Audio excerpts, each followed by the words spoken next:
O que acontece quando o investidor vem a falecer? É um tema pouco agradável, mas de extrema importância, é um tema pouco abordado nas redes sociais. E é nesse sentido que pouca gente sabe como agir, né? Mas também se pouca gente se planeja já com o planejamento financeiro, quem dirá com um planejamento sucessório? Mas hoje eu quero abordar diversas questões importantes com você sobre o que os familiares devem fazer, a quem procurar, quais as regras, os prazos, os custos, os tributos, enfim, e o que pode e o que não pode ser feito. Se esse tema lhe interessa, que é de extrema importância, vem comigo, confia, te espero depois da vinheta. Bora lá!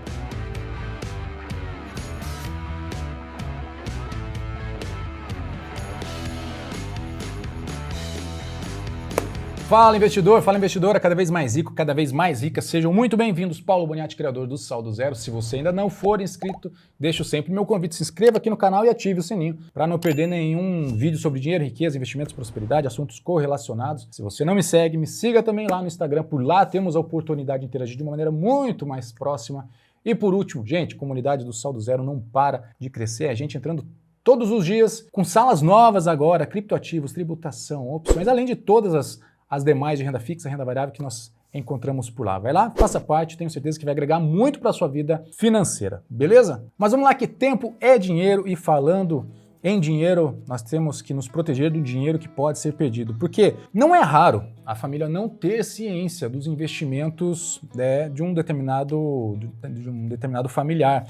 E se não sabem desses investimentos, não tem essa ciência, acabam não avisando as instituições financeiras, que por sua vez, se elas também não ficam sabendo desse falecimento, também não notificarão ninguém. Em resumo, o dinheiro pode ficar perdido. E abrindo um parênteses, caso o investidor ele não tenha herdeiros diretos, você sabe para quem que fica esse capital? Para o município. Então, se você não quer contar com essa sorte, se você não quer deixar sua família desamparada, gente, documente tudo. Quando eu falo documentar tudo, é documentar tudo, porque isso vai facilitar em demasia todo o processo de inventário, que é o que nós falaremos agora. Então vamos lá, qual que é o processo após o titular, após esse investidor vir a óbito, tá? O primeiro passo é você solicitar a abertura de um inventário. O inventário ele é feito por um inventariante, que ele é responsável por entrar em contato com as instituições financeiras. Ele vai fazer esse meio de campo e, óbvio, um advogado ele vai ser necessário para ajudar você também nesse processo. Do outro lado, as instituições financeiras elas vão pedir documentos que comprovem o óbito, certo? Assim que comprovado, elas vão fornecer os devidos extratos do quê? Dos investimentos, do dinheiro em conta e assim por diante. E é por isso que elas precisam ser avisadas, porque elas não vão sair fornecendo esse tipo de informação para qualquer pessoa, de qualquer maneira, porque todo mundo tem as suas informações confidenciais dentro do banco. Assim também outras pesquisas podem ser bastante importantes para levantar o capital, levantar os bens desse titular, como por exemplo, a última declaração do imposto de renda, os órgãos estaduais como o Detran para verificar se tem automóveis, consulta ao Banco Central, consulta junta comercial, certo? Para ver se tem empresas ou sociedades em seu nome, consultar também a Bolsa de Valores, como consultar a B3, assim também como o cartório de registros de imóveis, vai saber se o titular tem algum imóvel e nunca falou para a família. Falando agora do prazo, tá? Primeiro, não existe um prazo padrão para a conclusão do inventário, mas nós temos aqui dois grandes tipos de inventário. Primeiro, o judicial, que pode levar meses para ser concluído,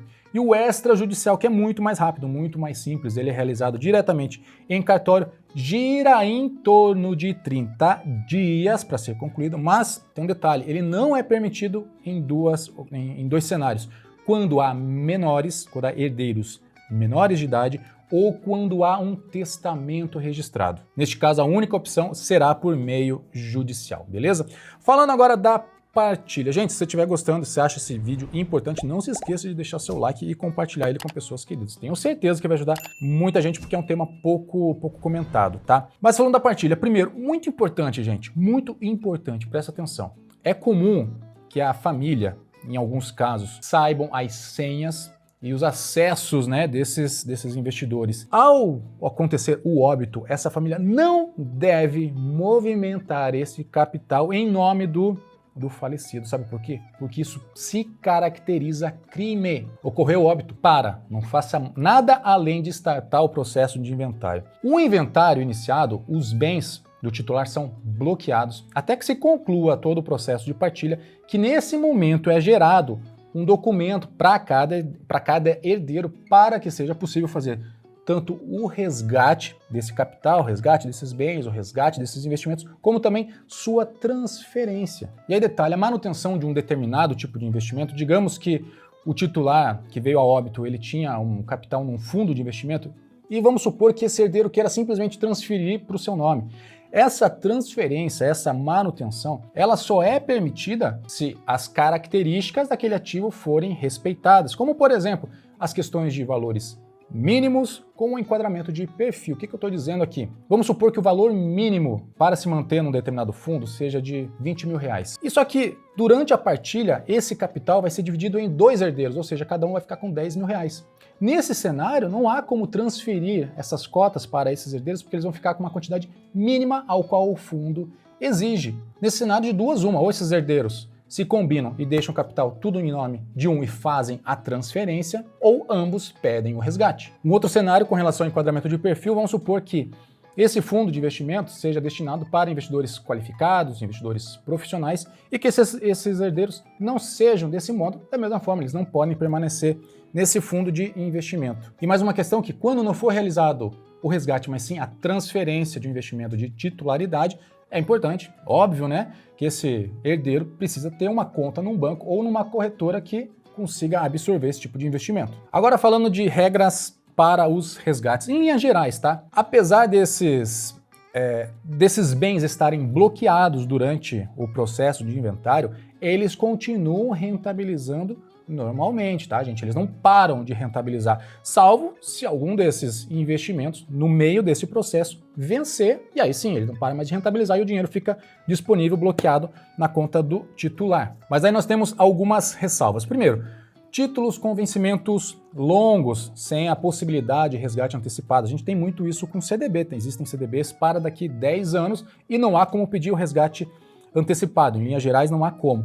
E aí, nesse sentido, ou os herdeiros mantêm esse capital lá até o seu vencimento e lá fazem a transferência ou fazem os resgates, ou transfere isso para um dos herdeiros. Uma outra ressalva que nós temos aqui são investimentos que não podem ser fracionados. Vamos entender um investimento qualquer, uma cota de 100 mil reais, que não possa ser fracionado e que cada herdeiro vai ter 50% da mesma forma. Ou transfere tudo para um herdeiro, ou resgata ele e divide entre ambos. Fundos de investimentos, já comentei, tem lá a questão do mínimo para ficar num fundo e tem também a questão do perfil. E ações e fundos imobiliários já são mais simples de serem partilhados, uma vez que cada cota tem um valor menor, mas também ficam a ressalva, principalmente para os fundos imobiliários, que nem todo fundo imobiliário é destinado para o público em geral. Alguns são destinados também, assim como os fundos de investimentos, para investidores qualificados e investidores profissionais. Ou seja, o que eu quero que você entenda aqui é que alguns arranjos precisam ser feitos, beleza? Agora vamos falar um pouco de tributação e dos custos, muito importante, tá?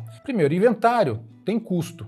O custo pode facilmente chegar a 20% do capital do titular. Então, lembre-se o seguinte, quero chamar atenção para o seguinte, lembra que o patrimônio fica bloqueado durante esse processo? Os herdeiros vão precisar de capital para que o processo de inventário aconteça. E eles vão tirar da onde esse capital? Então é muito importante que o titular deixe um capital livre, já destinado para esses herdeiros, para que eles não dependam de terceiros e não dependam de empréstimos no banco, etc., simplesmente para destravar aquele capital. Além disso, há um imposto que pouca gente conhece, ITCMD, Imposto sobre Transmissão, Causa-Mortes e Doação. Sim, nós pagamos imposto até para morrer. Mas se te deixa meramente feliz, o Brasil, nesse quesito, é um dos países que menos cobra imposto sobre a morte alheia. Mas só para que você tenha uma ideia, São Paulo pode chegar a uma alíquota de 4% e Santa Catarina a uma alíquota de 8%, e esse imposto deve ser pago em até 60 dias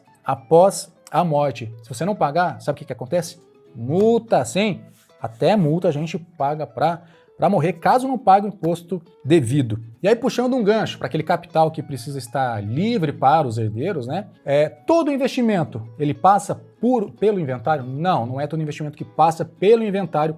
Alguns já são destinados diretamente para os herdeiros, porque já possuem, já estão declarados quais são os seus beneficiários. Quais seriam esses tipos de investimentos? Previdência privada e seguro de vida, inclusive, podem ser opções, né, dentro de uma grande carteira de investimentos para minimizar os impactos para os seus herdeiros, para os seus familiares que vão ficar aqui sofrendo a dor do titular. Então, gente, eu busquei trazer aqui questões gerais. Nós poderíamos detalhar? Sempre podemos, mas de maneira geral, tá? Para você, investidor, não deixe de se planejar. É um tema que desagrada? Sim, desagrada, mas ele é importante, nós temos que ter cuidado com a nossa família. Então, procure conversar com ela, procure conversar com a sua família, explique da existência desses investimentos, em quais instituições eles estão e deixe isso tudo documentado em um lugar seguro, mas que seja de fácil acesso para os seus familiares. E ademais, um bom advogado é essencial